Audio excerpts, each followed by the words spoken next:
घने बर्फीले जंगल में सर्दियां अपने चरम पर थीं। हर तरफ सफ़ेद मखमली बर्फ की चादर बिछी थी। इसी शांत जंगल की एक पुरानी पीपल की डाल पर रीमा चिड़िया और उसके परिवार का छोटा सा आशियाना था। सुबह की पहली किरणें बर्फ से टकराकर पूरे जंगल को जगमग कर रही थीं। अरे वाह, आज तो बर्फ और भी ज़्यादा गिरी है। लगता है दाना ढूंढने में आज बड़ी मुश्किल होगी। हाँ रीमा, पर हमें तो जाना ही होगा। हमारा बेटा कुक्कू देखो अभी भी सो रहा है, इसके लिए तो दाना चाहिए ही। तुम चिंता मत करो, मैं और कबूतर मिलकर जाते हैं, तुम यही रुको। पापा, मुझे भी आपके साथ आना है। मुझे बर्फ में खेलना बहुत पसंद है। नहीं मेरे प्यारे, बाहर बहुत ठंड है और चील का आतंक भी बढ़ गया है। तुम चुपचाप यहीं रुको, मैं तुम्हारे लिए गर्म टहनी लाती हूँ। जंगल में आतंक फैलाने वाला चील था। उसकी पत्नी माही चील बेटा चीलू थे। वे जंगल में अपनी ढाक जमाना चाहते थे। चील की मदद उसका दोस्त चालाक उल्लू करता था। उल्लू हर वक्त अंधेरे में ही रहना पसंद करता था। हाँ, आज तो जंगल में मेरी ही हुकूमत चलेगी। पति जी, इस छोटी सी चिड़िया रीमा का परिवार, कबूतर और तोता, ये सब बहुत खुश रहते हैं। मुझे इनकी ये खुशी बिल्कुल पसंद नहीं है। रीमा चिड़िया, टुन्नू और कबूतर, ये सब हमारे लिए एक बड़ी चुनौती है। मेरा मानना है कि हमें इन्हें एक एक करके डराना चाहिए, खासकर उनके दाने वाले ठिकाने पर हमला करो। अरे वाह मेरे प्यारे दोस्त उल्लू, तुम हमेशा सही सलाह देते हो। अब इस जंगल में हमारा राज होगा। मेरा बेटा चीलू भी बड़ा हो गया है और उसे शिकार सीखना है। आज हम रीमा के परिवार को सबक सिखाएंगे। दूसरी तरफ टुन्नू चिड़ा अपने दोस्त कबूतर के साथ दाना ढूंढने निकला। कबूतर की पत्नी लूसी और बेटा किकी भी घर पर ही थे। रास्ते में उन्हें उनका दूसरा अच्छा दोस्त तोता मिला। दोस्त, मौसम बहुत खराब है, कहीं चील हम पर हमला ना कर दे। टुनू, डरो मत, हम सब मिलकर रहेंगे तो कोई हमारा कुछ नहीं बिगाड़ सकता। और देखो, हमारा दोस्त तोता भी मिल गया। मेरी पत्नी हरियाली ने मुझे भेजा है कि तुम्हें आज दाना ढूंढने में मदद करूं। मिलकर काम करेंगे तो खतरा कम होगा। धन्यवाद मेरे दोस्त, तुम और तुम्हारी पत्नी हरियाली सच में बहुत अच्छे हो। चलो आज जंगल के उस पार वाली नदी के किनारे चलते हैं, वहाँ बर्फ थोड़ी कम है। जैसे ही तीनों दोस्त नदी के किनारे पहुंचे, अचानक एक तेज परछाई उनके ऊपर आई। यह और कोई नहीं बल्कि चील था, जिसके साथ माही चील भी थी। ओए छोटे छोटे पंछियों, मेरा इलाका छोड़कर भाग जाओ। अब से सारा दाना हमारा होगा। अरे ये तो चील है, अब क्या होगा? घबराओ मत, हम सब मिलकर उड़ेंगे और उसको चकमा देंगे। चील और माही चील ने उन पर हमला करने की कोशिश की, लेकिन तीनों दोस्त एक साथ बड़ी चालाकी से इधर उधर उड़ते रहे। वे गोल गोल चक्कर काटकर चील को उलझा रहे थे। अपनी सारी ताकत लगा दो। अरे ये छोटे पक्षी हमें चकमा दे रहे हैं। इस बीच रीमा चिड़िया को अपने घोंसले में एक बेचैनी महसूस हुई। उसे लगा कि टुन्नू खतरे में है। उसने अपने बेटे कुकू और कबूतर के बेटे किकी को साथ लिया और लूसी कबूतर को लेकर उल्लू को ढूंढने के लिए निकली। मुझे पूरा यकीन है कि इस हमले के पीछे उस उल्लू का हाथ है। वो हमेशा अंधेरे में घात लगाए बैठा रहता है। हाँ रीमा, मैंने उसे कई बार रात को चील से बात करते सुना है। हमें उसका ठिकाना ढूंढना होगा। मम्मी, मुझे पता है कि उल्लू कहाँ रहता है। वो हमेशा उस टूटे हुए पुराने बरगद के पेड़ पर रहता है।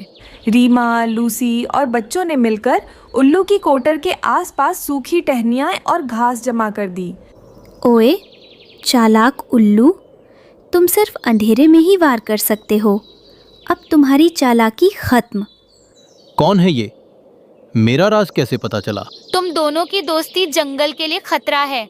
अब देखो क्या होता है। रीमा ने अपनी चोंच में एक जलती हुई लकड़ी उठाई और उल्लू की कोटर के पास की सूखी घास पर फेंक दी। आग की तपिश और धुएं से उल्लू घबरा गया और बाहर भागा। उल्लू को बाहर भागते देख रीमा और लूसी ने शोर मचाना शुरू कर दिया। चील और माही चील, जो टुन्नू और कबूतर का पीछा कर रहे थे, उन्होंने देखा कि उल्लू डर के मारे भाग रहा है और उसकी कोटर से धुआं निकल रहा है। उल्लू के भाग जाने से चील अकेला पड़ गया। उल्लू, तुमने हमें धोखा दिया। तुम्हारी वजह से आज मेरी चाल नाकाम हुई। देखो दोस्तों, रीमा और लूसी ने कमाल कर दिया। उन्होंने उल्लू को भगा दिया। हम हार नहीं मानेंगे। अब हम सब मिलकर इन चीलों का सामना करेंगे।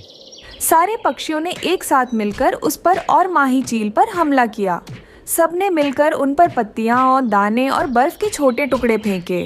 पति जी भागो यहाँ से, अब हमें यहाँ कोई नहीं टिकने देगा। चील, माही चील और उनका बेटा चीलू डर के मारे उस बर्फीले जंगल को छोड़कर कहीं दूर भाग गए। पूरे जंगल में फिर से शांति छा गई। सभी पक्षियों ने एक दूसरे को गले लगाया। अगर आज हम सब मिलकर और एक दूसरे पर भरोसा करके काम नहीं करते तो ये आतंक कभी खत्म नहीं होता। सही कहा रीमा, एकता में ही बल है। अब हम सब इस जंगल में चैन से रह सकते हैं। और हमारे बच्चे कुकू और किकी भी अब बिना डरे बर्फ में खेल सकेंगे। उस बर्फीले सवेरे में सभी पक्षी खुशी से चहकने लगे। उन्होंने समझ लिया था कि कितना भी बड़ा दुश्मन क्यों न हो, सच्ची दोस्ती, सूझबूझ और एकता से हर मुश्किल का सामना किया जा सकता है। श्वेतवन नामक जंगल में बर्फ की चादर बिछी थी। इसी जंगल के बीचों बीच एक विशाल देवदार के पेड़ की घनी शाखाओं में चिड़िया का एक छोटा और प्यारा संसार बसता था। रीमा, उसका पति टुनू चिढ़ा, रीमा की माँ और उनकी नन्ही बेटी चुटकी चिड़िया अपने छोटे से घोंसले में खुशी से रहा करते थे।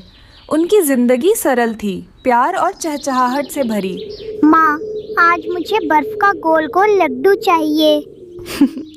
अरे मेरी प्यारी चुटकी, ये कोई मीठा लड्डू नहीं है, ये तो ठंडी ठंडी बर्फ़ है। हाँ, अगर मेरे टोनू आज जल्दी और ढेर सारा खाना लाएंगे तो तुम्हें मीठा जामुन खिलाऊंगी। मेरी रीमा और चुटकी के लिए मैं तो बर्फ के नीचे से भी दाने ढूंढ लाऊंगा। माँ, आप घोंसले का ध्यान रखना। तुम दोनों चिंता न करो, चुटकी और घोंसले की जिम्मेदारी मेरी। बस तुम दोनों जल्दी लौटना, मौसम अचानक बदल सकता है। रीमा और टुनू एक दूसरे को देखकर मुस्कुराए और बर्फ से ढंग की दुनिया में खाने की तलाश में निकल पड़े। रीमा और टुनू दाना ढूंढते हुए जंगल के एक खुले हिस्से तक पहुंचे। तभी उनके पीछे एक चील पड़ जाता है। बर्फ तेजी से गिरने लगी थी। रीमा, भागो! चील! टुनू जी, आप भी तेज कुड़िए, वरना ये चील आपको खा जाएगा। चील ने पहले टुनू को पकड़ा। टुनू ने बहादुरी से विरोध किया, लेकिन चील की पकड़ डच मजबूत थी। रीमा तो चील से विनती कर रही थी, पर चील ने पलटवार किया और एक झटके में दोनों को घायल कर दिया। कुछ ही पलों में रीमा और टुनू का जीवन दीप बर्फ में बुझ गया। चील अपने शिकार को लेकर आसमान में ओझल हो गया। शाम गहरा गई, पर रीमा और टुनू नहीं लौटे। रीमा की माँ का दिल बैठ रहा था। तभी जंगल के एक उल्लू ने आकर सारी बात बता दी। फिर उल्लू वहाँ से चला जाता है। हाय मेरी रीमा, मेरा टुनू, हम लुट गए। नानी, माँ पापा क्यों नहीं आए? मुझे बहुत भूख लगी है नानी। मेरी बच्ची, तेरे माँ पापा अब वो तारे बन गए। तू रो मत चुटकी, अब मैं ही तेरी माँ और तेरा बाप हूँ। चुटकी और उसकी नानी रात भर रोते रहे। बर्फबारी और तेज हो गई थी, मानो प्रकृति भी उनके दुख में रो रही हो। आधी रात हो चुकी थी। चुटकी का भूखा पेट उसे सोने नहीं दे रहा था। नानी, पेट में आग जल रही है। बस मेरी चुटकी, मैं अभी आती हूँ। ठिठुरती हुई बूढ़ी चिद्दिया चुटकी के लिए एक दाना ढूंढने घोंसले से बाहर निकली। बर्फ इतनी थी कि रास्ता ढूंढना मुश्किल हो गया था। तभी उसने दूर बर्फ में एक विशाल परछाई देखी। वह चील थी जो शायद शिकार की तलाश में वापस आई थी। हे भगवान, ये फिर आ गया। अगर मैंने शोर मचाया तो चुटकी भी मारी जाएगी। वह तेजी से वापस घोंसले में भागी। चुटकी जल्दी उठ, हमें यहाँ से भागना होगा। वो चील आ गया है। वह लोग वहाँ से भाग जाते हैं। वह लोग वहाँ से भागते ही वहाँ पर चील आ जाता है। आखिर सीधे अपने मुंह को घोंसले में घुसा देता है। वह वहाँ पर फंस जाता है। कहाँ गए वो दोनों? मेरी पाकड़ से बच नहीं सकते। ये क्या, मैं तो यहाँ पर फंस गया। अब मैं क्या करूँ? एक काम करता हूँ, ये घोंसले को तोड़ देता हूँ। ऐसा कहकर वो चील घोंसले को तोड़ने लगता है। कुछ देर बाद वो चील उस घोंसले को तोड़कर बाहर आ जाता है। वो लोग तो बच निकले, लेकिन अगली बार मैं किसी पक्षी को नहीं छोड़ूंगा। ऐसा कहकर वो वहाँ से चला जाता है। नानी और चुटकी बर्फ में भटकने लगे। बर्फबारी और हवा इतनी ठंडी थी कि उनके छोटे पंखों में ताकत नहीं बच रही थी। भूख और डर से उनका बुरा हाल था। उन्हें याद आया कि पास के एक पेड़ पर गोरी कौवी और कालू कौवा रहते हैं। बेटी, हम गोरी कव्वी के घर चलेंगे। वो हमारी पुरानी परिचित हैं, ज़रूर मदद करेंगी। वे कालू कौवा और गोरी कौवी के बड़े सुरक्षित घोंसले तक पहुँचे। गोरी, कालू बेटा, दया करो। चील ने मेरा सब कुछ छीन लिया। चुटकी भूखी है। बस आज की रात हमें अपने घोंसले में पनाह दे दो। रीमा की माँ, ये कौवों का घोंसला है, कोई धर्मशाला नहीं। यहाँ चिड़िया की क्या जगह, जाओ यहाँ से। हाँ, और तुम दोनों को यहाँ देखकर चील कहीं हमारे घोंसले पर ही ना हमला कर दे। निकलो यहाँ से। हमारे दुश्मन से बचकर आए हो तो अपनी जान खुद बचाओ। गोरी और कालू कौवों ने बेरहमी से उन दोनों को अपने घोंसले से धक्के मारकर निकाल दिया। बेचारी नानी और चुटकी फिर से बर्फ में आ गए। निराश होकर वे दोनों एक पेड़ के नीचे बर्फ में भीगने लगे। ठंडी हवा उनके छोटे से शरीर को जमा रही थी। ऐसा लगा जैसे अब उनका अंत निश्चित है। नानी, ये लोग इतने बुरे क्यों हैं? बेटी, दुनिया में हर कोई अच्छा नहीं होता। अब क्या करें? तभी जंगल से होते हुए कबूतर और लूसी कबूतरी अपने बेटे जग्गू के लिए खाना लेकर अपने घर लौट रहे थे। अरे, ये कौन? रीमा की माँ और चुटकी, आप दोनों यहाँ बर्फ में? हे भगवान, क्या हुआ रीमा की माँ? तुम तो पूरी तरह जम गई हो। चील, उसने रीमा और टुन्नू को मार डाला। कव्वों ने भगा दिया।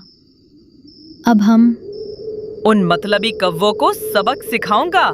अभी लूसी, इन्हें जल्दी से हमारे घर ले चलो। दयालु कबूतर ने बुरही चिद्दिया को और लूसी कबूतरी ने चुटकी को अपने ऊपर बिठाकर और तेजी से अपने गर्म और आरामदायक घोंसले की ओर उड़ चले। कबूतर और लूसी के घर पहुंचकर उन्होंने आग जलाई और बुरही चिद्दिया और चुटकी को गर्माहट दी। लूसी ने तुरंत चुटकी के लिए मीठे जामुन का इंतजाम किया। लूसी मौसी, ये कितने मीठे हैं। खाओ मेरी प्यारी बच्ची, तुम अब बिल्कुल सुरक्षित हो। जग्गू, अपनी नई बहन को खेलने के लिए अपना सबसे प्यारा पत्थर दिखाओ। हाँ माँ, आओ चुटकी, मैं तुम्हें दिखाता हूँ।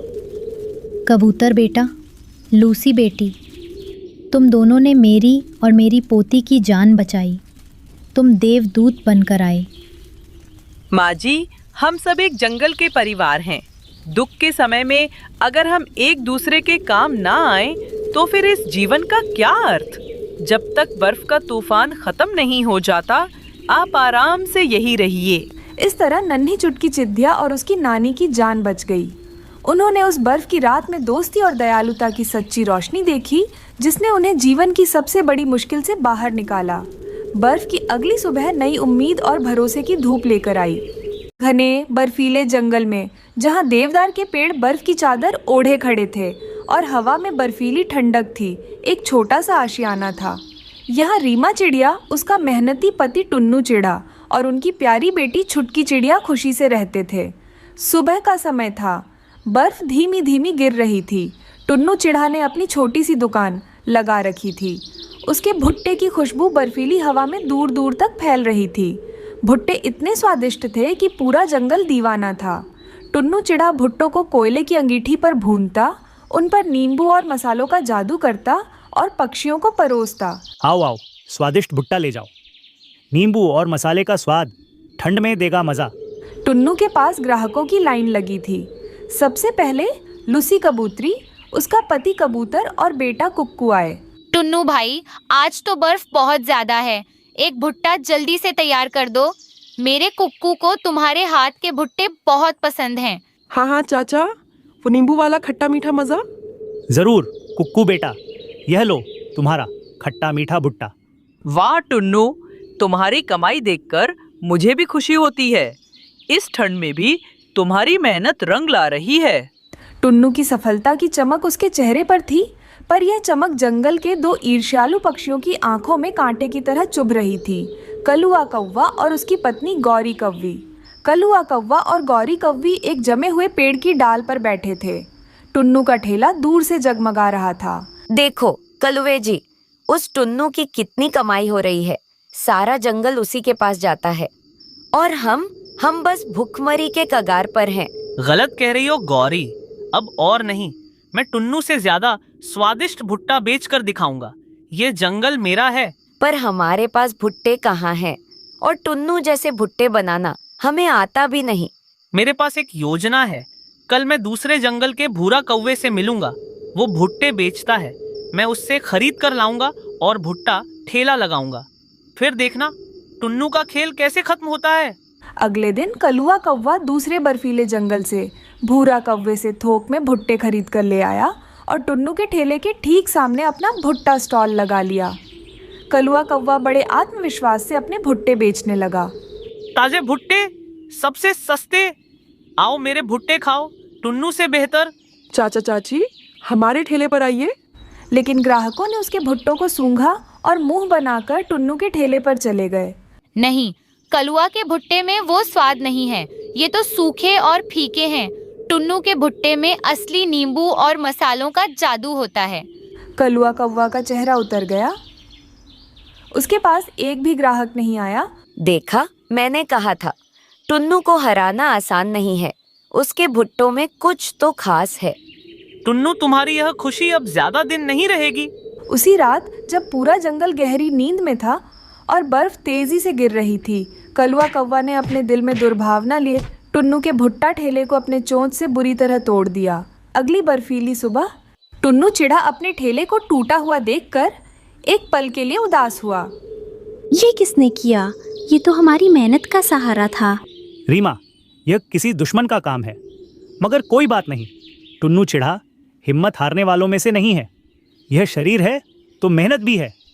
छुटकी बेटा, अब हम ठेले पर नहीं, सर पर टोकरी रखकर भुट्टा बेचेंगे। चलो, भुट्टों को भूनना शुरू करो। टुन्नू चिड़ा ने टोकरी में भुट्टे रखे और सिर पर टोकरी लेकर बर्फीले जंगल में घूम घूम कर आवाज लगाना शुरू कर दिया। आश्चर्यजनक रूप से पक्षी टुन्नू से ही भुट्टे खरीदने लगे। उन्हें टुन्नू की ईमानदारी और हिम्मत पर और भी ज्यादा भरोसा हो गया। टुन्नू भाई, हमें आपका टूटा हुआ ठेला देखकर बहुत दुख हुआ, पर आपकी हिम्मत को सलाम। हम सब आपके साथ हैं। एक दिन कलुआ कौवा अपने पुराने बर्फीले पेड़ पर अपने दोस्त भूरा कौवे से बात कर रहा था। हाँ, मैंने ही उसका ठेला तोड़ा। मैं इस जंगल का सबसे सफल भुट्टा विक्रेता बनूंगा। उसे कौन सा पता चलेगा? पर अभी भी सब लोग उसी से खरीदते हैं। तुम्हें कुछ और करना होगा। यह सब पास के ही एक बर्फ से ढके झाड़ी में बैठा तोता सुन रहा था। तोते की आंखें गुस्से से लाल हो गईं। ये तो बहुत बुरा किया। टुन्नू इतना भला है और ये दुष्ट उसे नुकसान पहुंचा रहा है। मुझे तुरंत टुन्नू को बताना होगा। तेजी से बर्फ में उड़ते हुए तोता टुन्नू चिड़ा के पास पहुंचा। टुन्नू, एक भयानक बात सुनो। तुम्हारा ठेला कलुआ कौवा ने तोड़ा है। मैंने अभी अभी उसे भूरा कौवे से बात करते सुना है। वो ये सब इसलिए कर रहा है क्योंकि वो तुमसे जलता है। कलुआ, मैं जानता था कोई तो है। तोते ने यह खबर जंगल के सभी पक्षियों को सुना दी। लूसी कबूतरी, कबूतर, कुक्कू और सभी पक्षी ये कलुआ की इस नीच हरकत से बहुत नाराज हुए।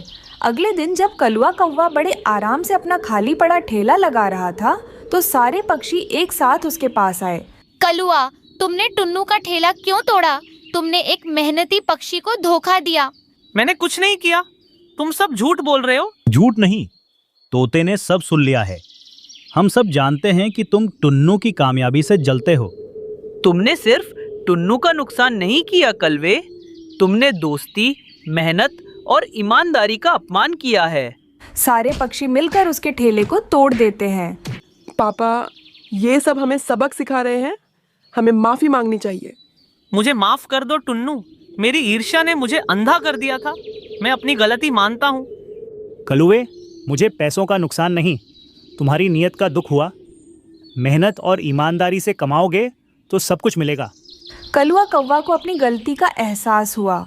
उसने वादा किया कि वह अब से ईमानदारी से काम करेगा और इस बर्फीले जंगल में टुन्नू चिड़ा और उसके परिवार ने एक बार फिर साबित कर दिया कि सच्चाई और हिम्मत हमेशा ईर्ष्या और धोखे से ज़्यादा मजबूत होती है। बर्फीली हवा में एक बार फिर टुन्नू के स्वादिष्ट भुट्टों की खुशबू फैल गई और जंगल में सब कुछ पहले जैसा खुशहाल हो गया। एक बड़ा सा जंगल था। उसी जंगल में एक सूखा घास का घर था। उसी घर में रीमा चिड़िया अपनी बेटी मीणा के साथ रहा करती थी। उनका घर बहुत कमज़ोर था, जगह जगह से टूटा हुआ था। रीमा चिड़िया बहुत ही मेहनती चिड़िया थी। वो तो कबूतर के खेत में काम किया करती थी। क्या बात है मीना बेटी, आज तुम इतनी परेशान क्यों लग रही हो? माँ, मुझे बहुत डर लग रहा है।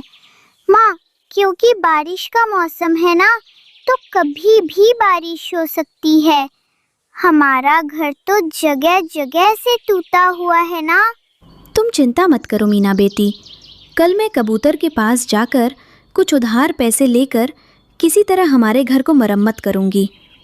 इस तरह शाम हो जाती है। शाम होते ही बारिश भी शुरू हो जाती है। बारिश के कारण रीमा और उसकी बेटी मीना बहुत डरे हुए थे। माँ, बाहर देखी ना माँ, कितनी जोरों की बिजली गरज रही है। मुझे तो बहुत डर लग रहा है माँ। तुम डरो मत मीना बेटी, आज रात किसी तरह सो जाओ। कल सुबह होते ही मैं कुछ न कुछ करती हूँ। किसी तरह मीना तो सो जाती है, मगर पूरी रात रीमा चिड़िया अपनी बेटी का ध्यान रख रही थी। इस तरह सुबह हो जाती है। सुबह होते ही रीमा चिड़िया केले के पत्तों से अपना घर ठीक कर रही थी। माँ, क्या इस केले के पत्तों से हमारा घर ठीक हो जाएगा? पता नहीं बेटी, किसी तरह आज एक रात बारिश न हुई तो मैं कल सुबह किसी तरह नया घर बना दूंगी। ऐसा कहकर रीमा चिड़िया सीधा कबूतर के पास पैसे मांगने के लिए जाती है। कबूतर भैया, क्या आप मुझे थोड़े से पैसे उधार दे सकते हो? मेरा घर जगह जगह से टूटा हुआ है। अब तो बारिश का मौसम चल रहा है ना, मेरा घर कभी भी टूट सकता है। इसीलिए मैं किसी तरह काम कर कर आपके पैसे ज़रूर से चुका दूंगी। मुझे माफ करना रीमा बहन, अब तो मेरे पास पैसे नहीं हैं। अगर तुम और कुछ दिन इंतजार कर सकोगी तो मैं जरूर से तुम्हें पैसे दूंगा। रीमा चिड़िया बहुत निराश हो जाती है और वो उड़ते उड़ते सीधा कलुए के पास जाती है। जाकर कलुए को सारी बात बताने लगती है। मुझे माफ करना रीमा बहन, अब तो मेरे पास इतने पैसे नहीं हैं, मगर मैं तुम्हारी सहायता जरूर कर सकता हूँ। कैसे कलवे भैया? अगर आज रात जोरों की बारिश हो गई तो तुम अपनी बेटी मीना को लेकर सीधा मेरे घर आ जाना और तुम नया घर बनाने तक मेरे घर में आराम से रह सकती हो। आपका बहुत बहुत धन्यवाद कलवे भैया। अगर आप ना होते तो पता नहीं मेरा क्या होता। धन्यवाद की कोई बात नहीं रीमा बहन, तुम तो मेरी दोस्त हो। दोस्ती दोस्त का सहायता करते हैं। इस तरह रीमा चिड़िया खुशी से अपने घर वापस आ जाती है। शाम हो जाती है। शाम होते ही फिर से जंगल में धुआंधार बारिश शुरू हो जाती है। बारिश के कारण रीमा चिड़िया का घर धीरे धीरे से हिलने लगता है। मम्मा देखो ना मम्मा, हमारा घर तो हिल रहा है। मुझे तो बहुत डर लग रहा है। मीना बेटी, अब तो हम लोगों को इस घर छोड़कर जाना होगा। जल्दी से अपना ज़रूर का सामान उठा लो, ये घर कभी भी टूट सकता है। वो माँ बेटी अपना ज़रूर का सामान लेकर जैसे ही बाहर आते हैं, उनका घर टूट जाता है, टूटकर बिखर जाता है। मम्मा देखिए, हमारा घर टूट गया है। अब हम लोग कहाँ जाएंगे? मीना बेटी, सीधा कलवे भैया के घर चलो। आज रात हम लोग वहीं पर ही रहेंगे। ऐसा कहकर वो दोनों सीधा कलुए के पास जाते हैं। जाकर उनके घर पर दस्तक देते हैं। कलुआ कौवा तो आराम से बैठा हुआ था अपने परिवार के साथ अपने मजबूत से घर में। कलवे भैया, जल्दी से दरवाज़ा खोलिए। मेरा घर टूट चुका है। मेरी बेटी बारिश में भीग रही है। लेकिन कौवा तो छुपता, वो तो कुछ भी नहीं कह रहा था। काफी देर तक रीमा चिड़िया ऐसे ही पुकारने लगती है। माफ करना रीमा बहन, हमारे घर में इतनी जगह नहीं है कि तुम्हें और तुम्हारी बेटी को रख सके। हाँ रीमा बहन, मैं तो ऐसे ही कह रहा था। मुझे नहीं पता था कि आधी रात जोरों की बारिश होगी और तुम्हारा घर टूट भी जाएगा। तुम यहाँ से चले जाओ, मैं तुम्हारी कुछ भी सहायता नहीं कर सकता। मुझे माफ कर दो। ये सुनकर रीमा चिड़िया तो बहुत निराश हो जाती है और अपनी बेटी को लेकर वो जंगल छोड़कर वो इंसानों की बस्ती में चली जाती है और उसे रास्ते में एक पुराना ड्रम दिखाई देता है। माँ देखी, वो कितना बड़ा ड्रम पड़ा हुआ है। क्यों ना बारिश रोकने तक हम लोग उसमें ही रहे। हाँ मीना बेटी, मैं भी यही सोच रही हूँ। ऐसा कहकर वो माँ बेटी आराम से उसी ड्रम में एक बड़े से छेद करके रहने लगते हैं। अरे वाह मम्मा, ये तो हमारा घर से भी ज्यादा मजबूत लग रहा है। हाँ मीना बेटी, अब तो हमें किसी बात की भी चिंता नहीं है। अब तो हम लोग बारिश रुकने तक आराम से इसी घर में रह सकते हैं। इस तरह वो माँ बेटी उस ड्रम के घर में बारिश रुकने तक आराम से रहने लगते हैं।